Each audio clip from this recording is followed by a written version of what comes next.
Good morning guys, I'm sitting in a Mazda 6 2.2 Skyactiv diesel. This one came for carbon cleaning, but as you can see from the title of the video, it may actually help me solve another issue.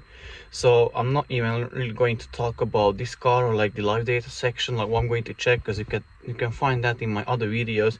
So feel free to browse my channel, and I talk a lot about like how to diagnose this car or this engine, what to look for, what to check, what the values should be, the spec, the range, whatever.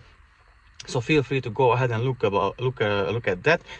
But what I want to talk about in this one, because this is an automatic and I already had once, like one occasion. So let me start from the beginning. The car brought it to me jerking, loss of power, check engine light, SCBS, traction control on, you know, all that good stuff. So he dropped the car off yesterday, and I drove it a bit because I gave him a lift to the train station. And what I noticed that it behaves the same as I had once before. So basically the car doesn't shift up till 3000 RPM, and when it does, it jerks like when you would be an amateur, like a total beginner and have a clutch and you don't know how to use it. So that's how it does exactly, but it doesn't throw that code which I usually get for that. I think that is P0488, but don't take my word for that because I'm not 100% sure of that fault code. Which fault code it has is a P0101, and like that is my nightmare, because sometimes the carbon cleaning is not solving that code, or the camshaft replacement is not solving that issue. So basically when I idle the car, the engine is running, and I idle, I can hear that the EGR is opening, because I can hear that change of the behavior of the engine. So the RPM doesn't drop, but it just gets louder, then not so noisy, so quieter, yeah. And it doesn't throw that code. So I'm going to give it a good carbon clean, obviously, and I still think it won't solve the issue, because what I've done in the past which solved that, but it was related to other fault code, but the symptoms were exactly the same. So what I've done, I changed the EGR valve and the EGR cooler bypass valve, or EGR bypass valve, and then the code never came back, which I'm going to have someone coming today for diagnosis, because I've done the carbon cleaning for him, but a long time ago. That was a different story. And after that he had a P0101, and I checked, the camshaft wasn't worn, but he needed the top end cleaning, so I've done that for him. Yeah, so I've done that for him, and it still didn't solve the issue. And I'm suspecting the three valves, the intake shutter, the EGR, and the EGR bypass valve. So I'm going to check it, and also it may need a software update. So my guess is for the fault code for that P0101 is either one of those three valves, or the combination of them, or all of them, and the software update. But we will see. I'm not going to record the removal of the parts, so the EGR and intake manifold parts. I'm just going to record how it is looking like when I'm removing the manifold, so that you can see. And I may do like how the parts look like, and then I'm going to do an after the cleaning. I'll come back with the solution.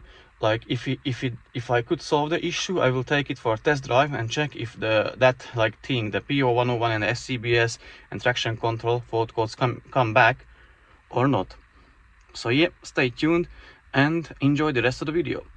So here is the intake manifold removed.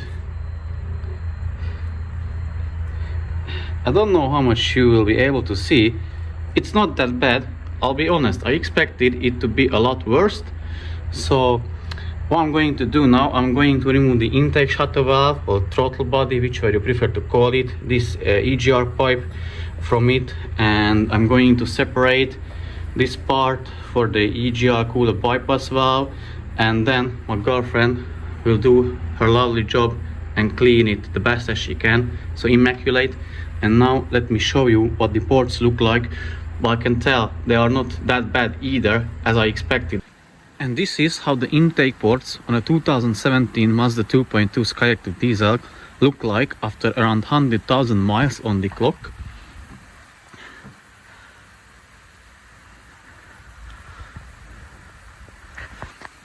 Again, not good, not bad, and not the worst I've seen. It's quite, I would say, okayish for that such high mileage.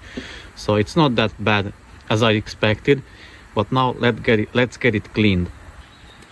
Okay, so this is after the walnut blasting / carbon cleaning.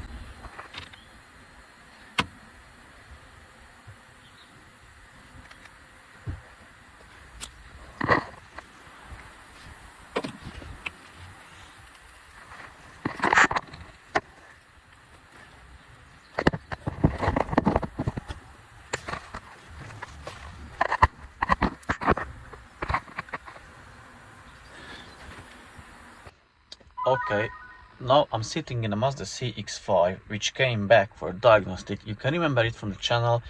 It came first for like with the P0101 fault code, and I thought it will be the camshaft, so I removed the valve cover. It wasn't worn, but it was dirty, so that was cleaned, and few parts replaced, oil strainer replaced and cleaned, timing chain replaced. During my test it didn't came back on, so I thought it was sorted. But on the way back home to the owner, it came back on, so I said, okay, no problem, come back for a diagnosis. So he is here today, and so the car is here today basically. So I've done my test and it came back to me as well. As I usually say, like, I know when it is happening, either when you take off your foot from the accelerator, from the throttle, or when you brake in a bit like a longer. In my video, when I was asking you what you think what the issue will be, I said, like, I suspect the three valves, the EGR cooler bypass valve and the intake shutter valve. I still think that will be the issue, and I also said maybe a software update it will solve the problem.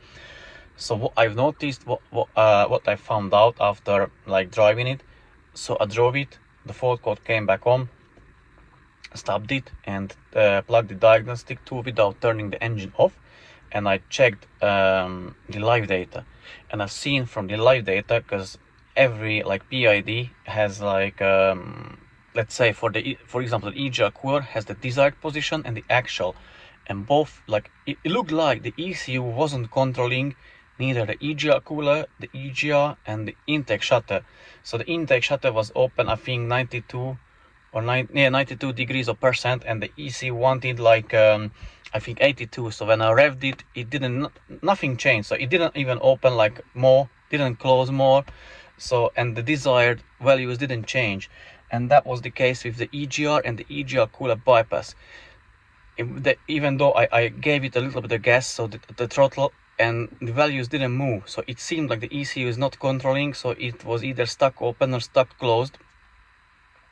So that's why I think it can be the like a software update issue, because once I turned off the engine and turned it back on, the values instantly changed and they were like where they should be, although they were a little bit off. So like let's say when I was like revving the car, I could see there's a difference between the desired and the actual. So what I still think one of the valves, or maybe like a combination of them, went bad, but I think the software update can solve it as well.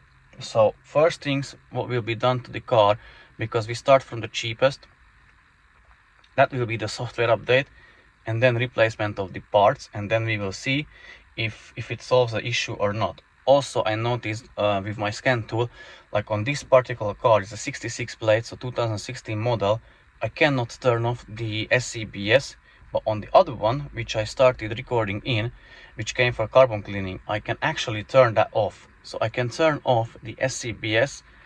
Yeah, I will see if that will solve the issue. And also, like, that one came for carbon cleaning, and I don't think that it will solve the issue, because like how I know this will be the issue with this car, obviously it's like a guess at the moment. I cannot prove my theory. But back in the past, as I said in the previous clip, I had someone with an automatic and it was doing the same thing. So it wasn't shifting up until 3000 RPM and then it was jerking, and that had different fault code back then. But this one has the P0101. So I think, and it doesn't really look that bad, like from the carbon buildup side. I'm not saying it's good, but it doesn't look that bad, what I usually see. So I don't think the carbon cleaning alone will solve the issue. I think there is a problem, because I remember on that other car which had the same issues, same symptoms, I changed the EGR valve and the EGR bypass valve, and then it is working since then. So that's why I think that is the issue, And I don't know, but on automatics, like only on automatics I could figure it out. So basically that car helped me diagnose this one. I also have my friend's car here, and I'll check live data on his car and report back to you what I found out. But at the moment I really think first thing software update, and the second one of the valves, so EGR bypass on the intake shutter, or maybe all three or combination of them. So yeah, now let me get back to the other car and finish the carbon cleaning.